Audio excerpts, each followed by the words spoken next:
نے کہا کون سا بزنس ہے جو میں نے نہیں کیا ہو بھائی؟ تجربہ بہت ہے، پیسہ کیا تجربہ؟ میں نے کہا تجربہ یہی ہے کہ اپنی پینٹ میں جو پیسے رکھے ہوئے ہیں اس کو کسی کو کبھی بھی مت دو، یہ تجربہ ہے۔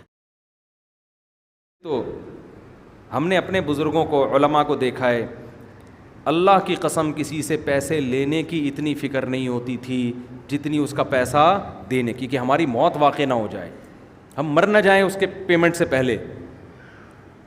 تو ہر بیوی کے مال پہ کبھی بھی نظر نہ رکھا کرو۔ عورت کو اپنے باپ سے وراثت میں کیا مل رہا ہے، بھائی سے کیا مل رہا ہے، یہ اس کا ہیڈ ایک ہے۔ بھائی آپ کا جو بیوی سے ایگریمنٹ ہوا ہے وہ یہ ہوا ہے کہ یہ آپ کی مرضی کے بغیر گھر سے نہیں نکلے گی، آپ کی مرضی کے بغیر کسی کو گھر میں نہیں آنے دے گی، آپ کے مال میں خیانت نہیں کرے گی، آپ کے بچوں کو پالے گی، اور آپ کا ایگریمنٹ کیا ہوا ہے، اس کا خرچہ کس کے ذمے ہے؟ آپ کے۔ اب آپ کو اس کے کیا غرض کہ اس کی جیب میں کتنے پیسے ہیں، اس کے پرس میں کتنے پیسے ہیں؟ پیسے ہوں نہ ہوں آپ کے لیے کیا ہے؟ برابر ہے، آپ کے لیے برابر ہے۔ بھائی آپ کو کیا کرنا ہے؟ یہ بھی ایگریمنٹ کی خلاف ورزی ہے۔ اس پہ پڑے ہوئے یار تمہارے ہیں کتنے، تو تمہیں کیا بھائی، گھر کا آٹا دال تو تمہارے ذمہ ہے نا، اس کو وہ اس کے ہیں یا نہیں ہے، تمہیں کیا لینا دینا؟ شوہر اچھا ہو تو عورت خود ہی بتا دے، شوہر اچھا ہو تو عورت خود ہی بتا دے، اس کی مرضی ہے۔ لیکن نظر نہ، ہم نے عزت دار لوگ ہمیشہ یہی دیکھے ہیں، اپنی جیب بس، دوسرے کی جیب میں کیا ہے انہیں کوئی غرض نہیں۔ بہت سے لوگ اپنی آمدن بتاتے ہوئے ڈرتے ہیں دوستوں کو، ان کو پتہ ہے یار اس کی جیب نظر ہماری پینٹ پہ پڑ جائے گی، اب اس کو بتا دیا نا ماہانہ اتنا کماتا۔ اپنی تعریفیں نہیں کرنی چاہیے، لیکن بہت دفعہ کر چکا ہوں، ایک اور کر لیتا ہوں۔ آپ کہیں گے یہ کہہ کے نا اپنی کرنی نہیں چاہیے کرتے رہتے ہیں بیٹھ کے روزانہ۔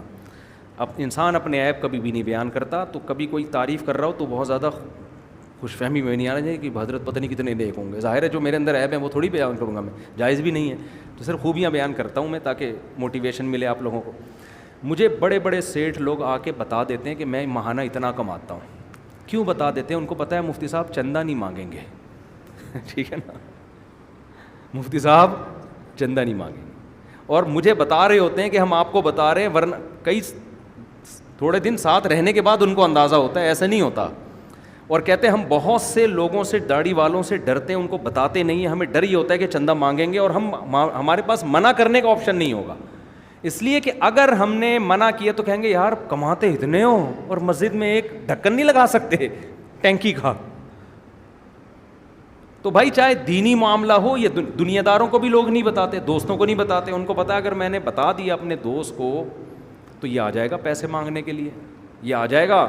اور ہم پہلے یہ حماقت کر چکے ہیں، میرے والد صاحب کی وراثت ملی تھی، میرے پاس بڑا پیسہ آ گیا تھا، میں نے بتا دیا جا کے میرے پاس اتنے پیسے ہیں، الحمدللہ تھوڑے دنوں میں اللہ کا بڑا فضل ہوا، زیرو پہ آ کے کھڑا ہو گیا تھا۔ میں جس کو بتاتا تھا وہ آ کے کہتا تھا یار یہ کاروبار کے لیے چاہیے، بھائی کیسے دیں یار، ابھی تو خود بولا ہے آپ نے اتنے ہیں۔ اس میں داڑھی والے بھی تھے، بغیر داڑھی والے بھی تھے، نیک بھی تھے، برے بھی تھے، اور بانٹ بوٹ کے بالآخر زیرو پہ آ کے وہ اللہ نے پھر دوبارہ الحمدللہ اللہ کا دیا بہت کچھ ہے، تو الحمدللہ پھر لوگ مجھے کہتے تھے یار آپ کے پاس بزنس کا تجربہ ہے، میں نے کہا بھائی الحمدللہ پہلے تجربہ نہیں تھا، پیسے تھے، اب تجربہ بہت ہے، پیسے ہی نہیں ہیں۔ اب بزنس کا میں نے کہا میرے پاس 10 سال کا تجربہ ہے، کپڑے کا بزنس میں نے کیا، آلو پیاز کا بزنس میں نے کیا، ایسے نہیں کہ ریڑیوں پہ، وہاں سے سبزی منڈی سے آلو پیاز ہول سیل پہ، آم کے پیٹیاں کا بزنس، 5 پتہ نہیں کتنا آم اٹھاتے تھے ہمارے نا، ہم لوگ ہمارے جو ملازم رکھے ہوئے تھے، آم کا بزنس ہم نے کیا ہے، پراپرٹی کا ہم نے کیا۔ میں نے کہا کون سا بزنس ہے جو میں نے نہیں کیا ہو بھائی؟ تجربہ بہت ہے، پیسہ سارا اس تجربے بھی، گاڑیاں پرانی خرید کے بیچنا، بائکیں پرانی خرید کے بیچنا، سارے بزنس ہم نے کیے ہیں میرے بھائی۔ تجربہ تو کہہ رہے کیا تجربہ؟ میں نے کہا تجربہ یہی ہے کہ اپنی پینٹ میں جو پیسے رکھے ہوئے ہیں اس کو کسی کو کبھی بھی مت دو، یہ تجربہ ہے۔ جو بزنس کرنا ہے خود ہی ریڑھی لگا لو، ٹھیلے پہ بیچ دو، کسی کو ریڑھی خرید کے بھی دی نا ٹماٹر کی، وہ ریڑھی والا بھی تمہیں کما کے نہیں دے گا، خوب سمجھ لو۔ وہ شروع میں جو اگر کما کے دے رہا ہے بہت خطرناک آدمی ہے یہ اس لیے دے رہا ہے کہ یہ بیٹا بڑا ہاتھ مارنا چاہتا ہے، یہ کہہ رہے ہیں ان سے 8-10 لاکھ روپے لے لیے، یہ کیا ہے بزنس، 10 کروڑ نکلواؤ، تو شروع میں لا کے دیتا رہے گا روزانہ۔ میرے ساتھ تو یہی ہوا ہے نا روزانہ اتنا پروفٹ آ رہا تھا، میں کہتا تھا یار اس سبزی والے سے, بھائی تو روز اتنا پروفٹ دیتا ہے, کل دے دے. کہہ رہا ہے یار مفتی صاحب کسی کے پیسے میری جیب میں ہوں, مجھے نیند نہیں آتی, کیونکہ میں سید ہوں, مجھے نیند نہیں آتی. کہتا تھا سید ہوں, پتہ نہیں تھا کہ نہیں تھا. تو میں نے کہا یار صبح دے تو, رات کو 12 بجے آ کے گیٹ کھٹکھٹا رہے ہیں. او بھائی صبح دے دینا یار, سونے کا ٹائم ہے. نہیں بھائی مجھے نیند نہیں آئے گی.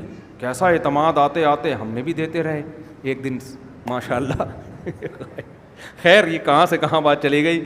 تو والذین هم لاماناتهم وعهدهم راعون, قرآن کہتے ہیں اپنی ایگریمنٹ کی مخالفت نہیں کرتے. مسلمان مالی معاملات میں ایک نمبر ہوتا ہے, لوگوں کی جیبوں پہ نظر نہیں رکھتا. آپ کا دوست, آپ کا بھائی اگر یہ بتاتے ہوئے ڈر رہا ہے نا کہ میری کتنی آمدن ہے, یہ آپ کے خراب ہونے کی علامت ہے.